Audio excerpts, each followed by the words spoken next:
Hello aspirants, hope you are doing well. Today I will talk about writing task 1 of academic IELTS exam. In this video, I am going to give you all the essential tips and techniques which can help you to write a good writing task 1. The first question which comes in the mind is writing task 1 होता क्या है? Academic आइल्स के paper में writing task 1 एक report लिखनी होती है. You need to write a report on a given figure. आपको एक डायग्राम दी होगी, आपने उस पर एक रिपोर्ट लिखनी है जो 150 वर्ड्स की होनी चाहिए. You can get bar graph, pie chart, line graph, table, map और अ डायग्राम. इन 6 फॉर्म्स में से एक फॉर्म की पिक्चर आपको दी होगी. You just need to write a report on this picture. The first step to score good bands in writing task 1 is observation of given chart.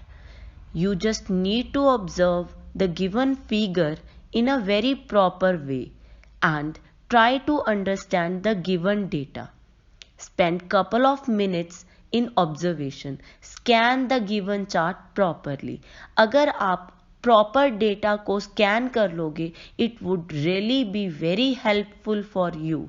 आप अपना task बहुत ही कम टाइम में कंप्लीट कर लोगे अगर आपने सबसे पहले उस चार्ट को ऑब्जर्व कर लिया है कि उसमें क्या क्या चीज़ें गिवन हैं. स्कैन करने के बाद बारी आती है लिखने की. When we start writing our writing task 1, try to write it in a beautiful handwriting and try to write over 150 words. 150 words तो हमें लिखने ही हैं. This is the requirement of our task. But I recommend you to write up to 170 words because एक रिपोर्ट जो 170 words की है उसे हम बहुत ही अच्छा कंसीडर कर सकते हैं. And I recommend you to spend no more than 20 minutes on your writing task 1 and must spend 1 or 2 minutes on proofreading. Proofreading होती है जो आपने टास्क लिखा है उसे रीचेक करना. Must check spellings and grammar because when we are writing and thinking there is a probability of error. हमें वो एरर रीचेक करके निकाल देना है. Now let's talk precisely about writing task 1. हमने ये तो जान लिया कि 170 वर्ड्स लिखने हैं, बट वो लिखने कैसे हैं? Let's talk about it. हमें अपने डेटा को 4 पैराग्राफ्स में लिखना है. फर्स्ट पैराग्राफ होता है इंट्रोडक्शन, सेकंड होता है ओवरव्यू और फिर आते हैं 2 body paragraphs. In intro, we just need to paraphrase the statement given to us by IELTS. IELTS के पेपर में हमें एक स्टेटमेंट दी होगी, हमें उस स्टेटमेंट को अपने वर्ड्स में लिख देना है. यही होती है हमारी इंट्रोडक्शन. इंट्रोडक्शन में एक लाइन तो हो गई जो हमने पैराफ्रेज करी है, सेकेंड लाइन हो गई हमारी यूनिट्स. जो भी ग्राफ में आपको यूनिट्स दिए हुए हैं जैसे पॉन्ड्स, डॉलर्स, जो भी दिया हुआ है, you just need to write it in your introduction. After that is overview.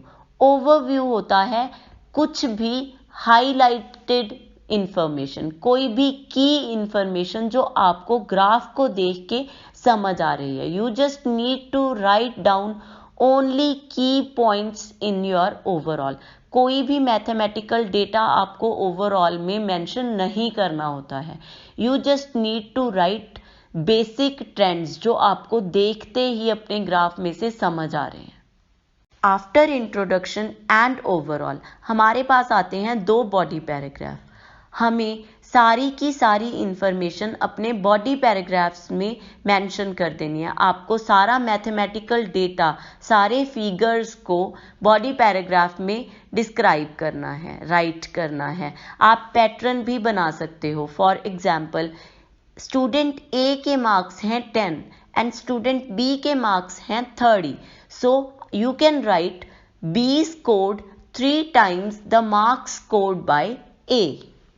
I hope writing task 1 is clear to you. Subscribe my channel for more videos.